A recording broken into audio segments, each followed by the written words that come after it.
My name is Hannah, and this is my no-buy year.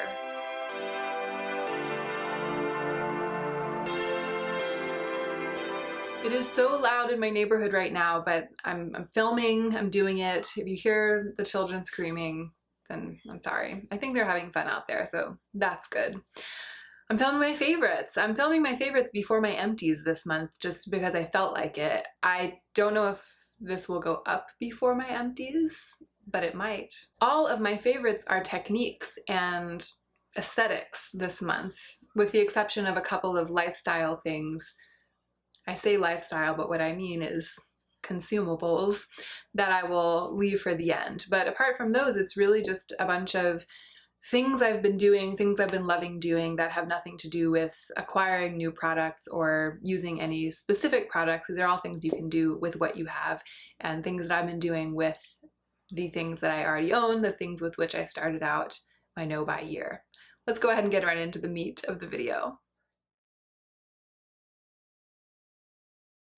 So I have some of the things that I'm discussing on my face today. The first thing is the Pornstar Nude Lip. You guys, why have I gone all of these years of my life thinking that the concealer lips look, the washed out pink lip, the 60s lip wasn't for me? And then all of a sudden, in the 10th month of my no-buy year, it's all I want to wear. And I have nothing. I have nothing. I had NARS Honolulu Honey, but I decluttered it in my lipstick declutter, and that wasn't even right. I don't think I would even have wanted to keep that. It was too yellow for what I want. This is what I've been wanting, like a really, really, really pale peachy pink so that it's my nude on me. That NARS Honolulu Honey, it was too yellow. It really did give me that slightly ill look. And it was also sheer. That's like a semi-sheer lipstick. That's not what I'm into. I'm into this totally opaque stamp of milky pale peach on the lips. Neutral milky pale peach. And I actually went digging through my box to try to find NARS Honolulu Honey when it occurred to me that I wanted to wear this color on my lips, but I had thrown it away. That's how old it was. I only kept the things that I wanted to pass on to other people. It was old and gross and horrible, and I had actually thrown it away. I don't think it would have been a good choice in any case, so it's good that I wasn't able to dig it out, but I'm so into this look right now. And as you probably know if you've been watching me, the way that I've been achieving it is with my MAC chromographic pencil in NC15 NCW20. Theoretically, I could be using concealer. I could be mixing lip colors with concealer to get this color, but I think that my two concealers are both too drying. They're designed for another purpose, whereas this is designed to be an all-purpose pencil, an eye pencil, or a lip pencil. So the formula is designed to work on the lips. And it has been working. I've mixed this with some of my peachy lip liners, my nude lip liners, Nude on Me. I've mixed it with Het Low, that NARS kind of brown satin lip pencil. I've mixed it with the Trish McEvoy lip pencil in Nude 01. I've even mixed it with some colors that are a little bit more red, and it's all in the interest of getting this super washed out, slightly editorial, slightly porn star neutral lip that's much, much, much lighter than my natural lip color, because my natural lip color is pretty dark. I don't know what it is. It's something I've always shied away from, but I'm just living for it. And I'm starting to think about if there are lip colors out there that I might be interested in investing in next year. If any of you know where I should turn, let me know, because this is a color category that I have heretofore completely ignored in the world of lipstick. I had absolutely no interest, and this month all of a sudden it was my only interest. So give me a little guidance, if you will, in the comments as to what you think would be the perfect porn star nude on me, and I'll start doing some investigating and maybe put something on my wish list for next year. The other thing that I've been doing that has been my favorite this month in tandem with the idea of this color has been really, really, really overdrawing. Well, no, I haven't been really overdrawing my top lip. What I've been doing is totally obliterating the dip between the two little peaks of my Cupid's bow. And I don't have a very, very pronounced Cupid's bow, but it is there. And instead of lining the Cupid's bow this month, I've really been like going over it and making it one smooth round line on my top lip. So it's like a little mini overlining. I know that I'm not the first person to think of this. All I'm saying is that this isn't something that I have historically always done, and this month it has been my favorite thing to do when I'm putting any kind of statement lip color on my lips. My absolute favorite thing on my eyes this month has been lived in glitter. I'm gonna call it glitter grunge. That has been my go-to. If you saw my decluttering between tango festivals, you saw me describing the kinds of looks that I was doing at those festivals. That is this. This is what that was. That is what I'm trying to describe. But I've also been really into it when I've been home since the festivals. I've been playing really a lot with the Natasha Denona Star palette that Wendy sent to me. That palette is ideal for lived in glitter, grungy, glittery, sort of sultry, little bit of glitter fallout, glitter shining on the lids with the oils that have come through on your eyelids, glitter transferring up onto the upper part of the lid over the course of the day, and then shimmering there in the evening light as you are gazing into someone's eyes across a candle at dinner. That is what I'm talking about, lived in glitter. I have really been feeling my oats in some casual, smudgy, grungy glitter with darkness underneath it all month long. I was saying that the Natasha Denona Star palette is ideal for those kinds of looks, and it is, but you can get those looks with so many different palettes and so many different kinds of eyeshadow, so you don't need to go out and get the Star palette. And I have been dipping into some other of my shadows to contribute to my grungy glitter obsession. I've been making pretty good use of my JD Glow Galaxy shadows. Those are my favorite glitters, and they do lend themselves to kind of a messy, grungy look. And a couple of others. You saw them, I think, in that declutter, most of the shadows that I've been leaning on for this kind of look. But I've been so into that aesthetic this month. It's been pretty much a daily situation for me. Ooh, I'm so excited to tell you about the next one. I have been double brushing my brows up when I apply brow gel. It's something that I just started doing this month, and it's maybe my favorite discovery, although yeah, I think it might be my favorite discovery. Here's the situation. My brow hairs are very wiry. They are thick, meaning individually the hairs themselves are thick. And they like to make a weird shape, like fallen and flat and not this. So it's not just a weird shape in terms of the arch of the brow, but the hairs themselves, they go into like a weird pattern when there's nothing in them. And they want to be in that pattern. They love that stupid pattern. Their stubborn, wiry thickness makes them prone to return to that pattern despite my best efforts much of the time. So historically, here's how it would go. I found this brow gel, the Givenchy Mr. Brow Groom, that is really gluey. It holds them pretty well over the course of the day, but it takes a moment to dry. So here would be my struggle. I would put it in the brows and they would be exactly how I wanted them to be. And then during the time that it took this product to dry and set the brows, they would start falling back down into their weird, horrible pattern. And so by the time it's set, they would be more brushed up than they would be naturally. So they wouldn't be back all the way down into their ugly shape, but they wouldn't be like this. They wouldn't be perfect. And then later, if I was going through with some kind of brow product to darken or shape them, if I tried to brush them up with a spoolie, they would be all crunchy and stiff because this stuff would have completely set. The other thing that I would sometimes try to do is that I would unscrew this, brush them up, put the lid back on, put it down, and then when I saw them starting to fall, I would unscrew this again and I would start brushing them up again in an effort to get them up, but then the wetness from the brush would re-wet them. It would re-emulsify the gel, and then the drying cycle would start over, and again they would have time to go back into their stubborn, unattractive shape.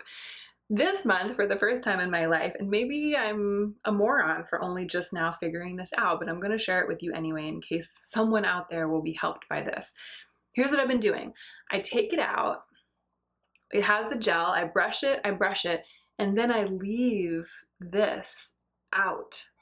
I set it down like this and I leave this out. And then right before they are totally set, when they've just fallen, I go back in with this brush and brush them up again with not much left. Maybe a little residual product is on this brush, and then they stay because I've gotten them right at that moment when they're almost dried. I don't really have a clean spoolie. My one spoolie is all gross and gunked up with product, it would obviously work with that regular spoolie to brush them up right at that moment, but I haven't been able to do that this year because I don't have a spoolie that works for that. The only good spoolie I have is the one that's in this product. So leaving it out of the tube until the second brush up has changed my brow game. It really has. I know my brows, well, in terms of bushiness and shape, they're kind of on point right now. They're very pale right now because I haven't dyed them in a long time. I'm going to try to remember to do that tonight. But I have been extremely pleased with how, what did my friend say? She was like, your brows are particularly spiky and weird today. And I was like, thanks, girl. That's exactly what I aspire to. And the last makeup technique evolution in my personal makeup style that has occurred this month is this. I have been choosing between highlight and blush almost every day. I got to a point where I was just so sick and tired of that weird over made up look that I almost always have when I layer a highlight over top of a blush.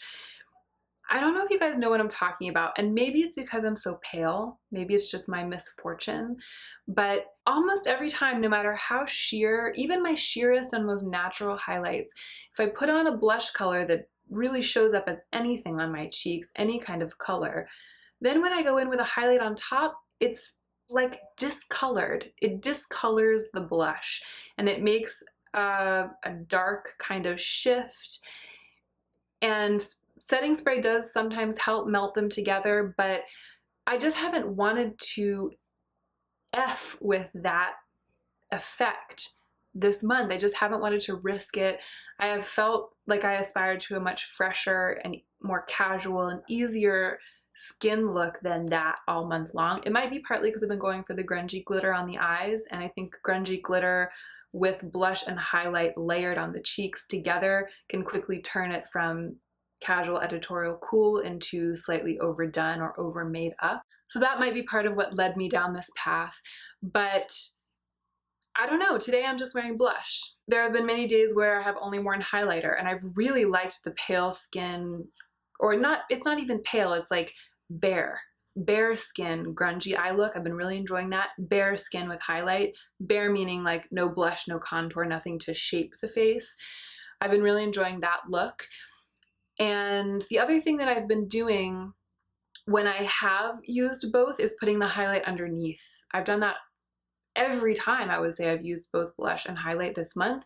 I've highlighted my cheeks rigorously by buffing it in and making sure the highlight feels like it's really part of my skin, essentially using highlight to make my skin glowy. And then I've washed the blush on top of that. And I found that that gives me a much more natural, less made up, glow from within type of look. I've been doing that all month. It's something to think about. I think we often see people on YouTube putting on like contour and bronzer and blush and highlight. And it's like, yeah, for the camera, maybe. Something to think about if you've never tried it, or if you're feeling compelled or you're feeling like pressured to put on all of those different kinds of cheek products. It can be a really beautiful choice to just go with one or layer them in a different order than we have been taught by the beauty gurus. All right, let's talk about a couple of other things that aren't makeup but that I've been really into. Lashes. I haven't worn lashes except for my 2 costumes, but I was living so hard for those lashes both times. So one was the Rich Luxe makeup tutorial that I did. Of course, I had to wear lashes for that, wonky eyelash. And then the other was my Amy Winehouse look. That was for Halloween karaoke. I'll put pictures of the 2 things up here on the screen if I can grab them. I haven't worn lashes in forever because I hate how it makes my natural lashes stick together and how it makes my natural lashes fall out. I hate how it's hard to get the glue out until like 2 days later. But I've also heard that House of Lashes lash glue, which is the one that I have, is particularly hard on one's natural lashes and particularly hard to get off of your eye. So do you guys, is that true? People who wear lashes, do you think that the duo one is good enough? Because the other thing is, for me, I have a hard time sometimes getting my lashes to stick because my eyes can be watery. I like the House of Lashes glue because it's so intense, it's so sticky, and it works so well, and once it's dried, they're on for permanent.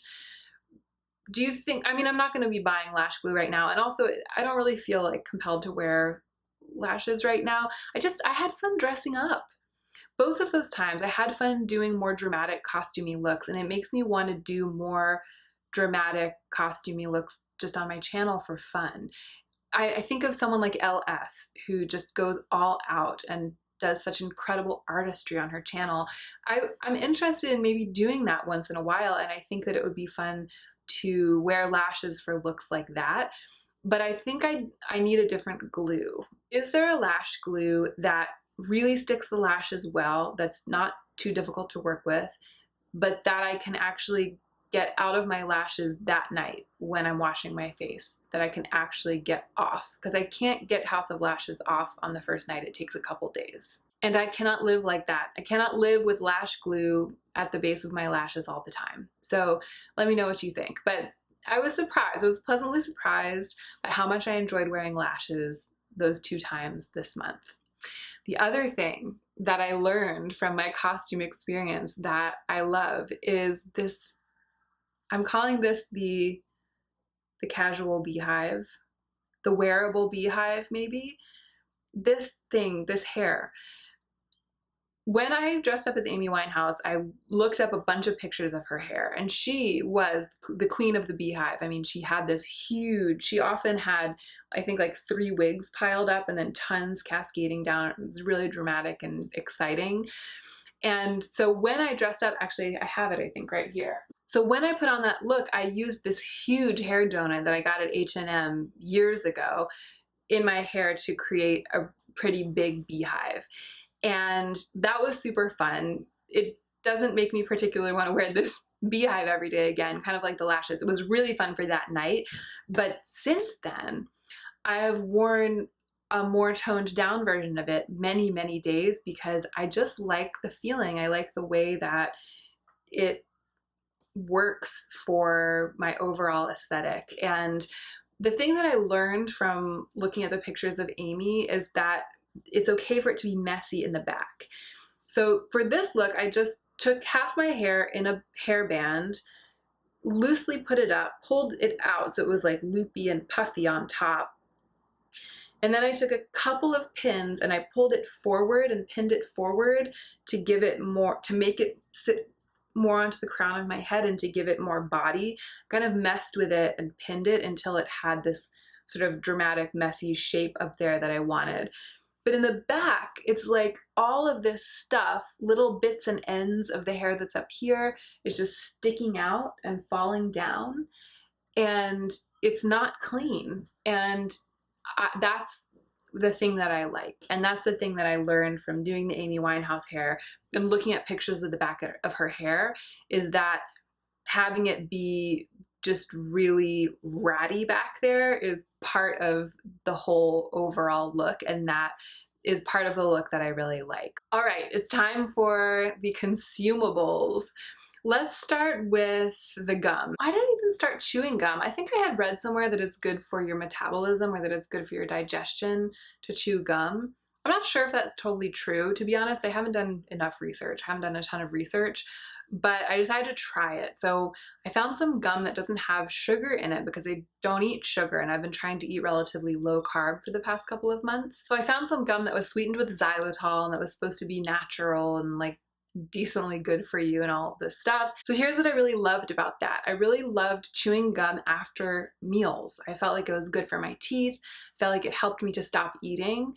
And it also in general helped me to not snack idly. I do feel like it helped my digestion. It kind of feels good to the body to be chewing on some gum, but I didn't jive well with the xylitol. Artificial sweetener is not good for me. It doesn't make me feel good.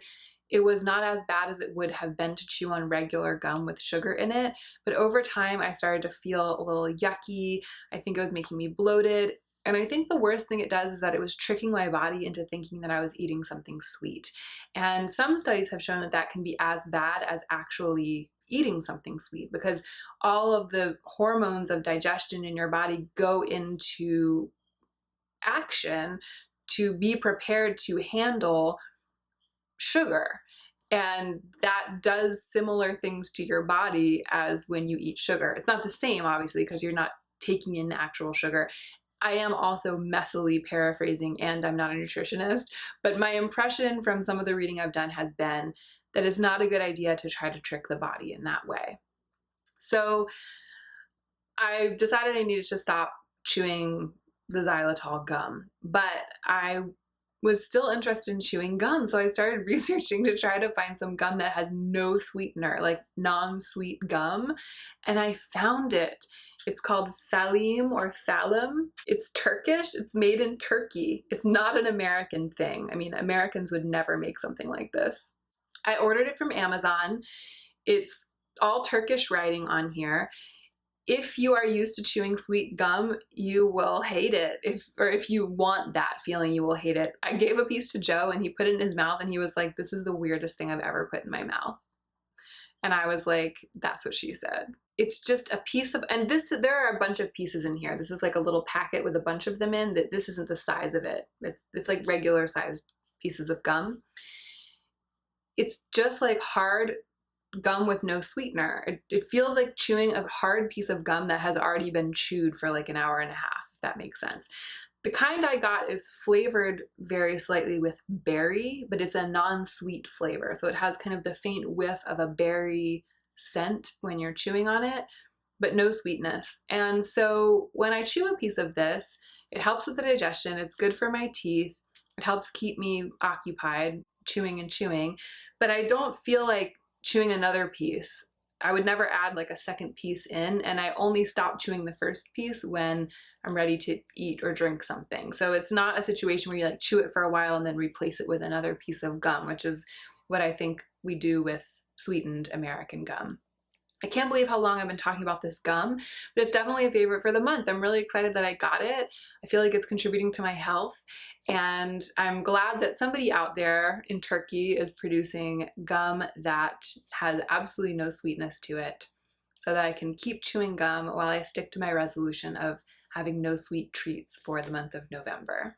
And then the other consumable that I've really been enjoying is the Nut Pods holiday flavors. Nut Pods is an unsweetened, dairy-free creamer brand. I think it's about half coconut cream and half almond milk. And they have a couple of regular times flavors. I think they have hazelnut, vanilla, that kind of thing, like regular creamer flavors. But this holiday season, they came out with dark chocolate orange. There's also pumpkin spice, which I didn't like. I got the 3-pack and I didn't like pumpkin spice. And there's peppermint mocha too, and the peppermint mocha one was really good. So I ended up ordering a 3-pack of dark chocolate orange, and I'll probably order a 3-pack of peppermint mocha. These are too expensive for me to always use because I use non-dairy creamer every day in my matcha. And usually Joe and I just keep a big jar in the fridge that's half coconut cream from a can, like the cooking kind, and half really, really inexpensive almond milk from the store. So we basically make our own in a big jar, and we go through it really fast. It was becoming an unnecessary expense. So we make our own. But I decided to treat myself and get some Nut Pods when I saw that they had the holiday flavors, and I'm really glad that I did it. It has added to the quality of my experience in the mornings drinking my matcha. This is good in my matcha. It's like a dark chocolate orange matcha latte. It's kind of what it tastes like.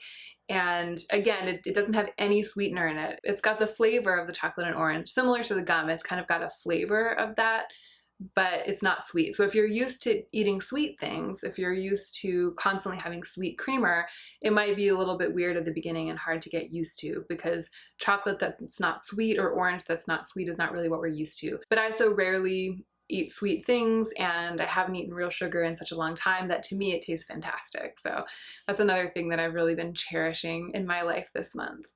And that is it. Those have been my favorite makeup techniques, makeup aesthetics, hair, lash, and food situations for the month of October. Thank you so much for watching. I hope you enjoyed it, and I hope you will remember to take extra good care of yourself this week so that you can be the most effective version of yourself as you do your work in the world.